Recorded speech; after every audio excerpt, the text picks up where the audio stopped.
Good morning. You're listening to the Blaine's World podcast, heard each week here on Facebook Live, YouTube, LinkedIn, Spotify, you name it, and you can find us. I'm your host, Blaine Greenfield, and I'm here at my Zoom studio in Fairview, North Carolina. And each week we focus on positive news and information about people and organizations in both Western North Carolina and throughout the country. And toward that end, it's my pleasure to introduce Allison Scott. And Allison, you can wave to all your fans and friends who are watching you on this. So that's Allison. And I should mention that Allison Scott is from Asheville and is running for city council in the upcoming election. She is a trans woman who advocates for LGBTQ Southerners as the director of Impact and Innovation for the Campaign for Southern Equality. Her career has spanned working in the corporate world to serving in the area as a community organizer with school systems, churches, businesses, news agencies, medical practices, and politicians regarding equality for LGBTQ individuals of the local, state, and national level. And the question I always ask Allison to start off, I know that you were born and raised in Asheville, is that correct? Yeah, I'm actually a fifth generation Ashevillean. Okay, and so when you were a little person, we'll call you, growing up in Asheville, did you always know you wanted to become this advocate for different folks? Oh no, not at all. Growing up was hard. I grew up in five generations of poverty here in Asheville, which means we moved around a lot. We lived in trailers all over, north, south, east, west, you name it. And really, I didn't know what my adult life would look like. Okay, so do you know what you wanted to be when you were a kid? Well, as I started getting a little older, I always dreamed of being a lawyer, but I quickly realized as I got older that there's no way I would have been able to afford to go to school for that. Okay, and so then it decided you weren't going to be a lawyer. Where did that take you from a career standpoint? Well, it took me into, I think, like a lot of people, I was just working to make ends meet. I started working at 15 for a W-2 job, working, just to help pay the bills for the family. We had a lot going on being in poverty, it was constant struggles. And so money was tight. I worked all the way through high school, worked while I went to school, and again, just to pay for things I needed and also for the family. And then after school, I started AB Tech because I could afford it. And I started school for electronics engineering and computer science. And so also you told me off the air, there's a story about growing up in Asheville that you remember, I guess, even to this day as a kid, going Yeah. to the what was Woolworth downtown. Now there was actually a Woolworth where the Woolworth building is there. That was a Woolworth. Yeah, it was the Woolworth counter down there, and I was really little, but I remember this. My grandmother was like the one like bright spot in my childhood, and she was really just wonderful, and she adored me, and she lived downtown. She was elderly and lived in one of the buildings down there that was actually subsidized for people who were older. And we would go down there and we would ride the bus all over Asheville. Like we'd ride the Kmart out on Patton Avenue and everywhere else. And occasionally she'd take me over to the lunch counter over at Woolworth. And I thought that was just the grandest thing ever. It's just a really great spot, and definitely Asheville has changed a lot since then. But that Yeah. Woolworth lunch counter is still there. And by the way, I was going to ask you, does it remind you of when you were a kid? Is the same kind of look? Yeah, it's very similar. I remember it. I don't like I said, I was so little. I don't know how much my memories are accurate and how much are shaped by the way it looks now, but it makes me think of my grandmother and it seems very familiar. Because I don't know about you, but I just love going to that place, for lunch. It's so much a fun place, Yeah. old-fashioned soda counter. So you then grew up in Asheville, you went to AB Tech, Hmm. and at what point in time, if I can ask you, did you know that you were a trans individual or you wanted to become a trans woman?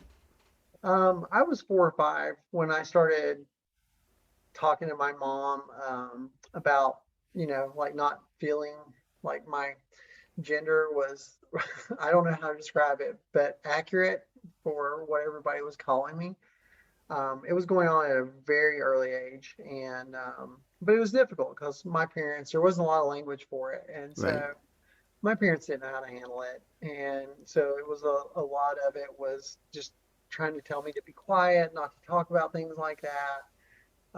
And then as I got older, my dad was a violent, abusive alcoholic, and it was very hard being at home with someone like that. And I'm not going to go into the horrors that would happen, but I will just say that it was a difficult childhood growing up in a household like that, knowing I was different the whole time. And then when I got older, and I was on the internet and everything in high school. I actually went to Irwin. I actually went to Reynolds and Irwin. I left Reynolds because of bullying and harassment, and went to Irwin. But I started there started to become more talk of like being trans and everything else. I was like, oh wait, this. I finally had a word for what I felt, and so I started researching it, and that's when like I was like a junior or senior in high school, and I found out that there was a lot of medical treatments that could be done, but most of it was going out on at the West Coast.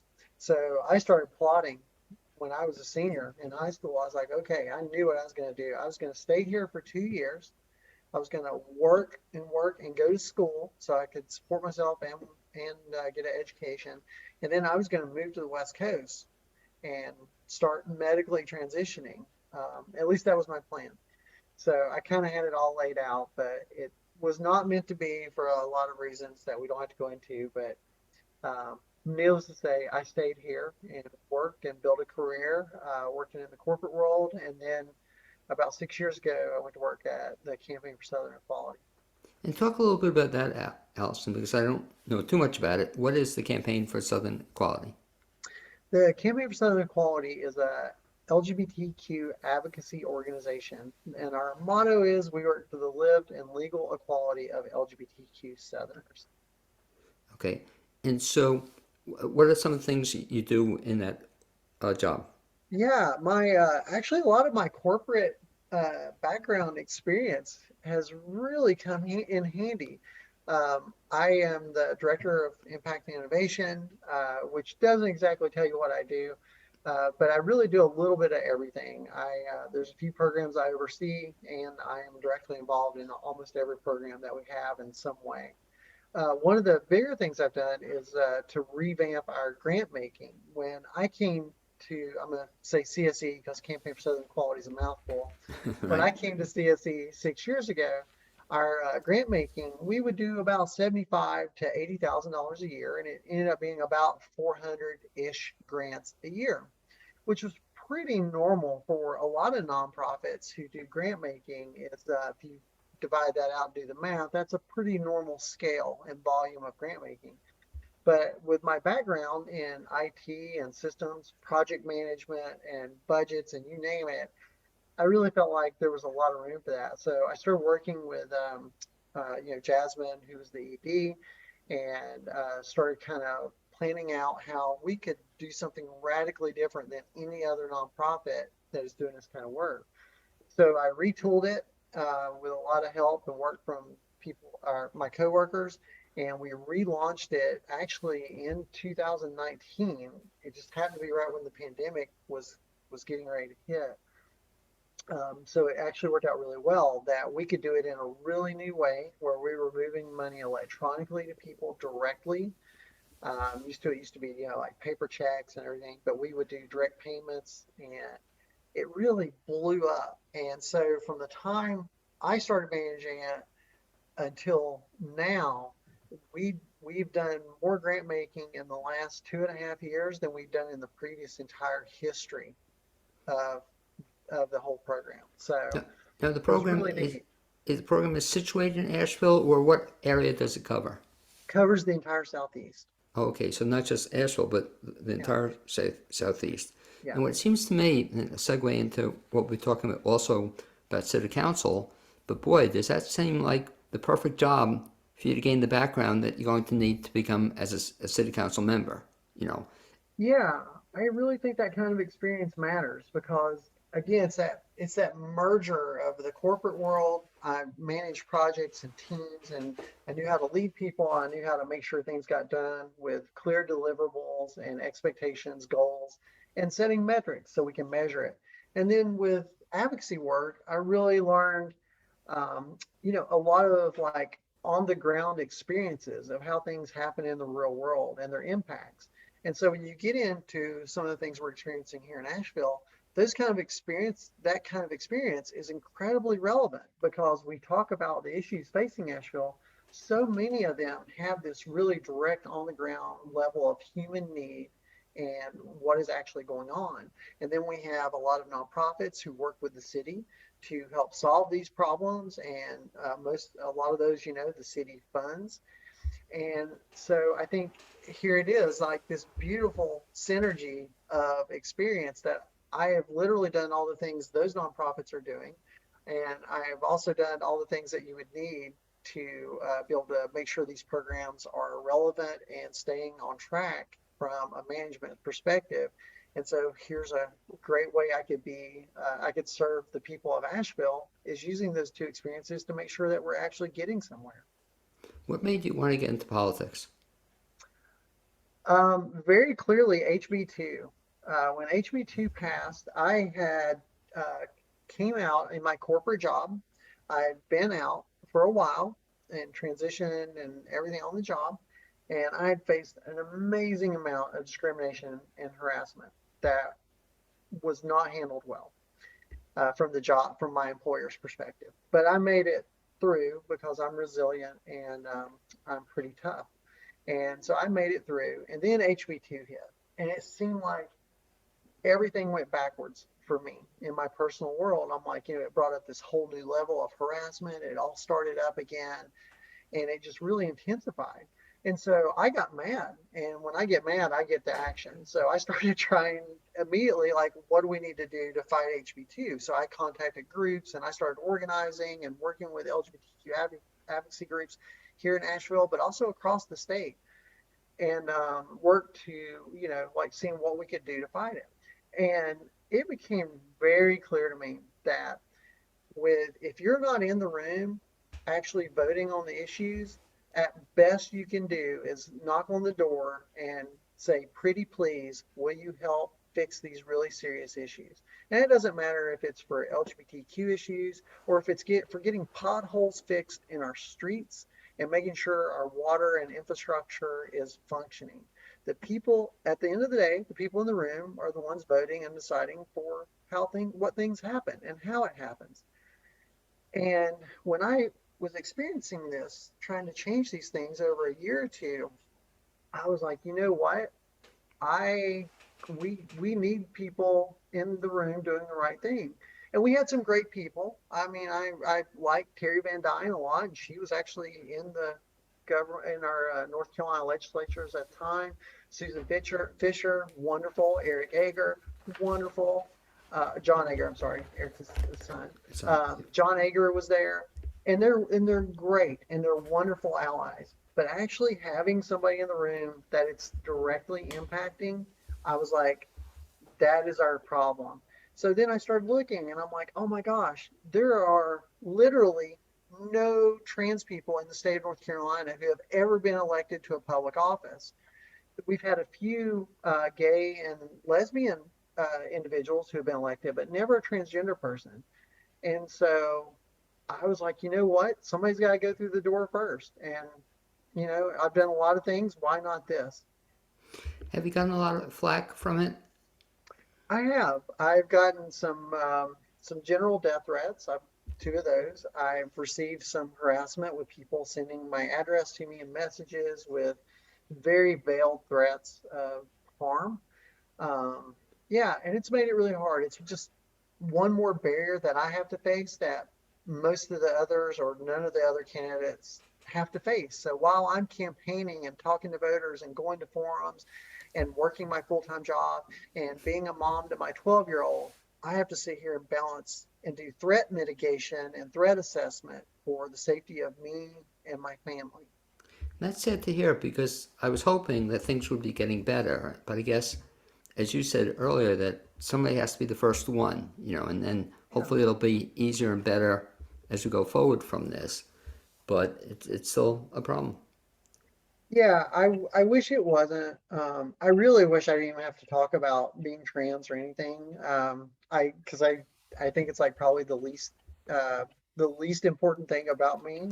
I've got a lot of great qualities. I'm funny. I'm smart. Got an amazing work background. And Uh, by the way, and you're a guest on the Blaine's World podcast, so you and I'm can. a guest on the Blaze World podcast. And yes, um, you know, and at the same time, we do need. I think it is important to recognize when there's a group of people who have never had representation because that starts changing perceptions. I think back when I was 4 and 5 years old, and then I think back, never seeing anybody who was trans. I think back when I was a teenager and never seeing anyone trans except for really bad depictions in movies and TV shows. And what that would have meant to me to see somebody who wasn't depicted as, a sex worker or a murder victim in some show or something else, but to see someone who's thriving and successful and a politician, an elected official, or successful in the corporate world, that representation really matters. Now, the representation is kind of exciting in that, at least outside of North Carolina, there have been now trans folks who have gotten elected for political offices, which is Yeah, exciting. yeah, less than about a dozen. Still not a lot. Okay. Yeah. Well, let's talk then about Asheville and the city council. So you decided to get involved, you said about 2 years ago. When did you make the decision to run for council? When did that take place? Well, I had some people ask me to run a few years ago, and I just wasn't really in a place in my life where I could do that, and my family. Like I said, I have a 12-year-old son, and I really want to be in a place because running is a lot. It really takes a lot. It's not just the person running, unless they're single, but people with families, it's a family decision. So I talked to my fiance, and he and I talked about it. And I talked to my son and laid out like realistically what it would take to run and the expectations, the job, and not just the campaign, but even after, if you get elected. And so kind of shored it all up, and everybody was like, "We're going to support you and my family." And everybody said, "Let's do this." And so I was like, "You know what? Let's do it in 22." That was when the midterm election was coming up. I was like, "This is perfect timing." So when did you start actually the campaign process? When did that start? Well, for You had me, a it there was a was primary, wasn't there also? yeah, there was a primary. Yeah, so our election cycle changed in Asheville for this election. Previously, it happened in off election years, so it didn't take place with like Congress and all these other things. But a few years ago, the General Assembly moved our election dates and actually put us in the primary years and the midterms and in the general for the presidential elections. So it really changed the nature of campaigning in Asheville. If you look back, campaigning in the off years with practically no other races, many candidates did that on a shoestring budget or like $5,000, $10,000 max, and that was a big deal. And the whole election cycle would take you like 6 months or so. Well, now that we're in with these other candidates at national levels, it's a whole new thing. We're campaigning the entire year. There's a primary that you have to make it through earlier in the year. There is, it's a lot harder as far as raising money because you have to raise so much money to get above the noise of the national candidates and let people know, hey, you've got some local races here that are really important. And so it's really up the bar for what it takes to run a local race in Asheville. As you also said, it sounds like it's almost a second full-time job. It's like how Yeah. often when you're campaigning, talk about like a typical week. What does that entail? How often are you out? Well, there's two versions of that. If it's the not the weeks, if you're campaigning, for me, if I'm campaigning, but it's not 4 to 5 weeks before either the primary or the general, which is coming up, then it's pretty easy. I'll budget a few hours, a couple nights a week to, do some house parties and talk to people. And I'll go canvas and knock on doors on the weekends. And it's fairly manageable. It's like it's almost like if you were volunteering somewhere and you put in like 10 to 12 hours a week extra on top of your week. But when you get into the campaign cycle of like 4 to 5 weeks before the actual primary or the election, it goes through the roof. And at that point, I like right now, I work about 4 hours in the morning for my day job, and then I start my campaign mode, which means I'm going to every polling location multiple times a day in actual city limits, and I stay there until the polls close generally. I'm still canvassing on the weekend, spending hours and hours to canvass on weekends, make calls, do house parties, talk to people. So I'm easily putting in 30 plus hours a week just in And if I campaign time. keep you in that campaign mode, Allison, then Yeah. I'll ask you the question that, so you're running for city council. A basic kind of question, I guess, is what do you see are the, let's say, the major issues facing Asheville, I guess, coming up, and why they should elect you also? Well, I think how we deal with some of these are intertwined. I think how we deal with homelessness population in Asheville, like a lot of cities, we are seeing that. It's, used to when I was just a few years ago, even, most people didn't see very many homeless people Right. in Asheville. It was, people knew we had people who were homeless, but a lot of these people were out of sight because they were down at the River Arts District or along the river. But now, as we've built greenways and all these really beautiful facilities and areas are revitalized, we're pushing people out of that. So now it's coming into like downtown. But it also speaks to affordability of Asheville. Not everyone who is homeless is chronically homeless. There are some people who are newly homeless, and that's actually how I lived when I was younger. Was we would bounce in and out of having a permanent roof over our head. And there are some people like that who they just need a help. They need a help out of it so that they can sustain it and kind of stay from going back in it. But the chronically homeless, that's our biggest challenge. But most cities are facing the same thing. But Asheville is small enough and our chronically homeless population is small enough to where I think if we really start working on it, we can get somewhere to make a difference with it.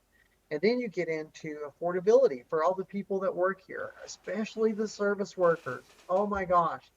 When we talk about affordability, and maybe I should have talked about it more in my whole campaign cycle now that I think about it, is I wish we would just say affordability for service workers because I think they're some of the most directly impacted. Not saying that other people aren't, but when we see service workers having to just move out daily all the time to outlying counties, even to keep their job here in Asheville, and now they're having to buy cars and they're living 30 and 45 minutes away or more to come to work to Asheville because they can't afford to live here. By the way, That's a big what's issue. what's the status too? Following just Yeah, superficially of they're trying to say they're going to reduce the parking fee for certain people in downtown Asheville. Is yeah. that going to happen? Yeah, the county commissioners, and this is where it's actually a great place. I've been advocating for this for a while. The county commissioners are looking at, they own some of the parking decks, Right. and they're looking at doing reduced rate parking for service workers, which I think is great, but I also think we can do a whole lot more. So what I want to do, what I've been advocating for is and we can do this on day one. We can do this tomorrow. Um, is I want the city and county, let's look at all the city and county land and let's see if we can immediately institute free parking for service workers starting right now. I don't want to do reduced parking. I want to do free parking for service workers because that is the equivalent of getting a pay increase in Sure. your check. It would really help offset some of this. And it's something we can do fast because a lot of people say, well, I can't wait 3 years. What Right. can you do for me right now? Well, that's something we can do right now that will have an impact. Well, even said on the reduced parking, so they're talking about it, but it's not in effect now, is it? No, they're going to vote on it. The county commissioners are going to vote on it soon. And I imagine you're going to hear the city council. The existing council will also start talking about doing this in some of their locations. But that's something I want to do as an elected official. I want to push hard on absolutely free parking for service workers. Great idea. You know, you also see it too, Allison, that so many restaurants now are closing. I can't believe it. They even close on weekends because they Yes. can't get help, you know? Yes. So how can a restaurant near me, Fairview area, they're all Hmm. closing on Sunday nights, you know? It's just Right. incredible because people can't, whatever the situation. And let's segue that also into the whole concept. And it's still out there, living wage. You know, Mhm. what's the current status on the living wage? Well, in North Carolina, cities are not actually allowed to pass minimum wages for their cities. That is controlled at the North Carolina legislatures. I've heard some candidates talking about like, hey, let's pass one. But that's where it's important that if you've been here for a few years, like I have, you actually would know Asheville tried to do this a number of years ago, and the NC General Assembly took us to court. We lost. And so no city in North Carolina can pass a minimum wage for their area. But this is where also my history and my experience help is what I want to do is because this isn't just an Nashville problem. When you talk to like Wilmington, when you talk to Charlotte, when you talk to Durham and some of these other areas, they're experiencing the same issues that we are with livability, the cost of living, inflation, and everything else is pricing out the people in the lowest economic Sure. levels. And it's not the same as if you're in the middle of the country in North Carolina in a rural area where it's not as affecting you as much. So what I want to do is I want to form a coalition of cities because again, this is an actual problem and we need to stop standing alone.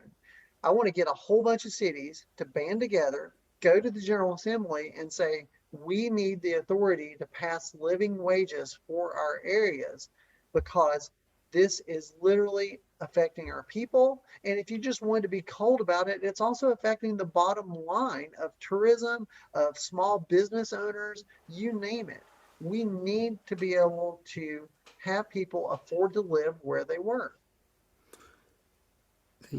For sure. And until we can, you know, it's just there's so many, as you were saying, talk about the complexity of it. There's so many related kinds of issues. You know, Yeah. it's not just issues of the parking. It's also the housing. And let me have you specifically talk about housing in Asheville.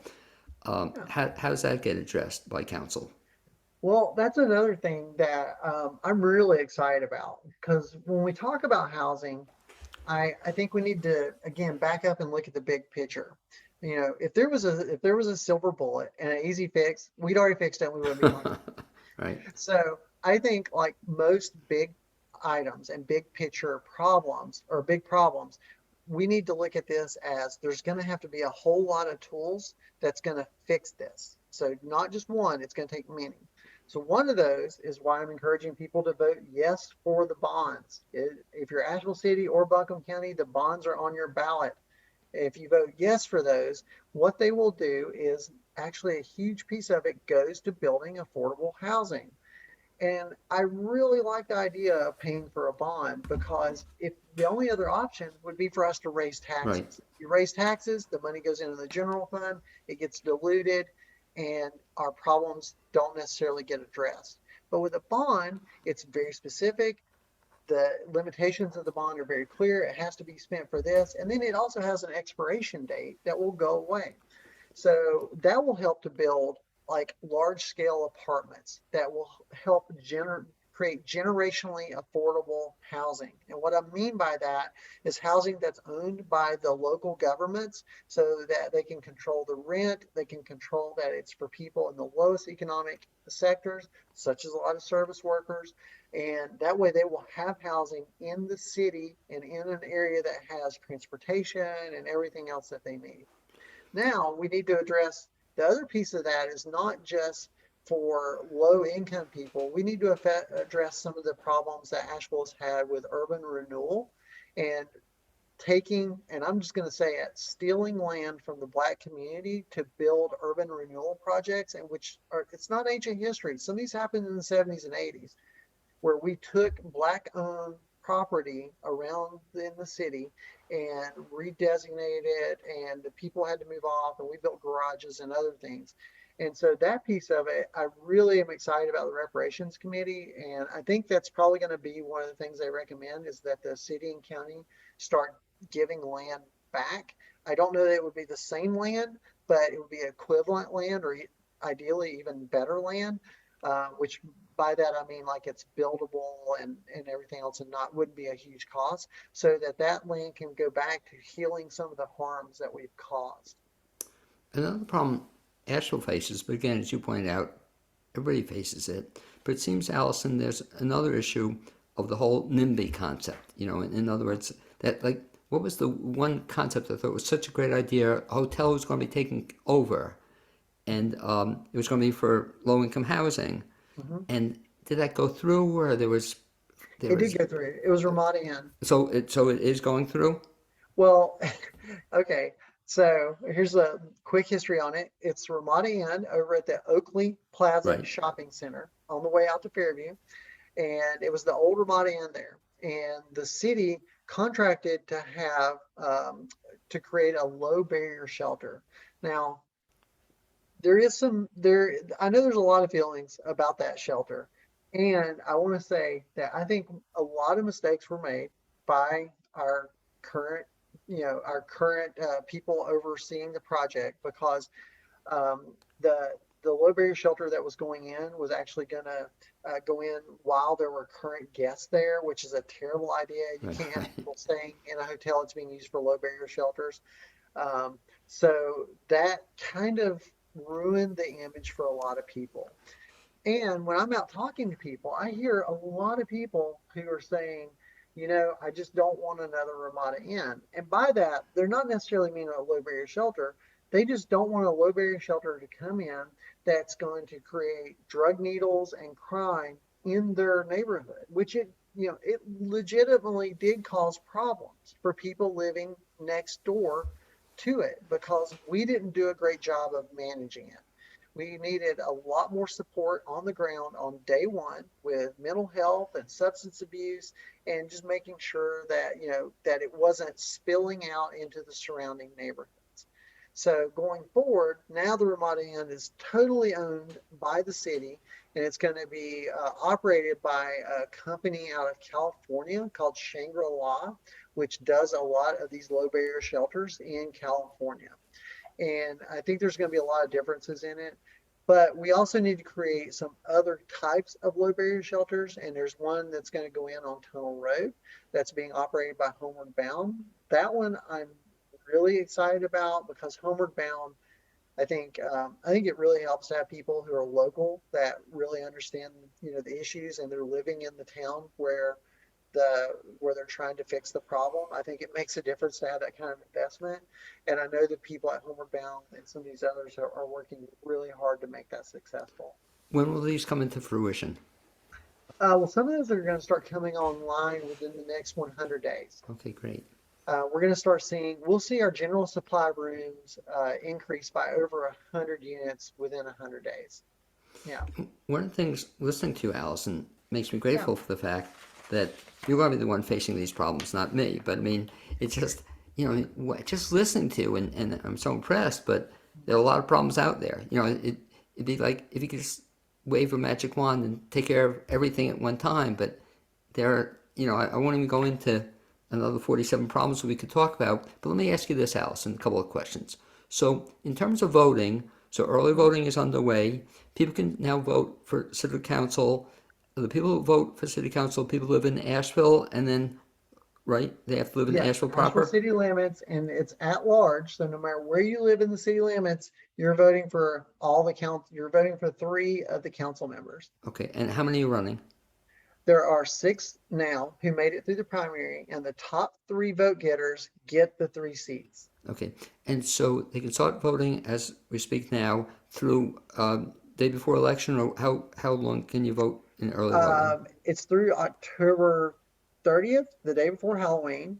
And the polls are open actually starting today. They're open even through the weekends for the next 2 weeks.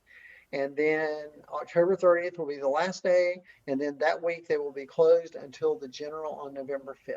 Okay, and I'll get a recommendation from you. All things being equal, do you recommend people voting early? I do, for a lot of reasons. I think, over the years, we have not had early voting is a relatively newer Right. thing for us. And I think it makes it more accessible to people. It spreads it out, it decreases the wait times on the election day. You get the same experience and it's the same exact thing and the same locations even.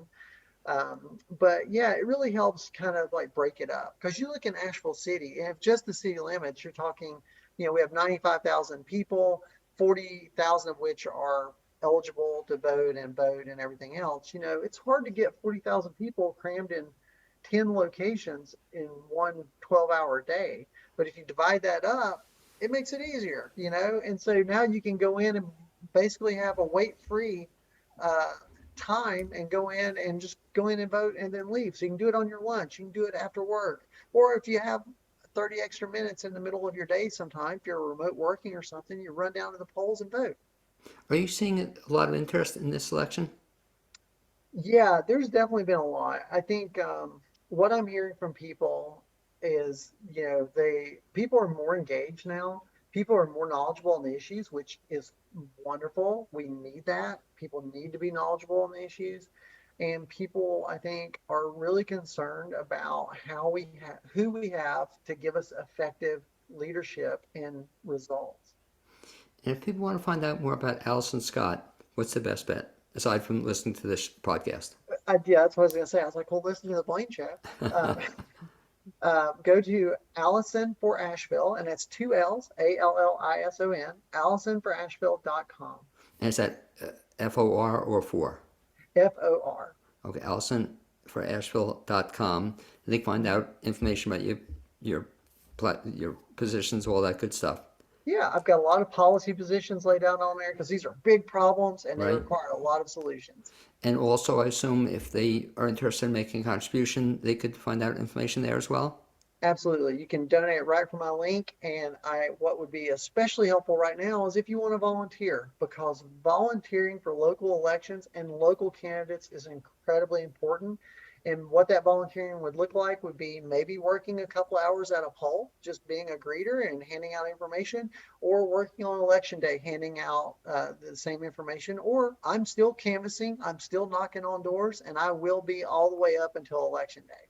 Okay, well, I certainly, as you know, wish you a lot of luck, and I'd say you have my vote, but you'd be in trouble if I voted for you. So I can't vote you for. Conceptually, I'll vote for you, Allison. Hey, if you can't vote, promote. Okay, for sure I will. And I thank you for being my guest on this Blaine's World podcast. I also thank my producer, Cappy Tossetti, and I look forward to having you join me each week wherever you can find us, but we'll be somewhere. Thanks, Allison. Speak to you soon. Thank you, Blaine. And stay with me just a second as I sign off, and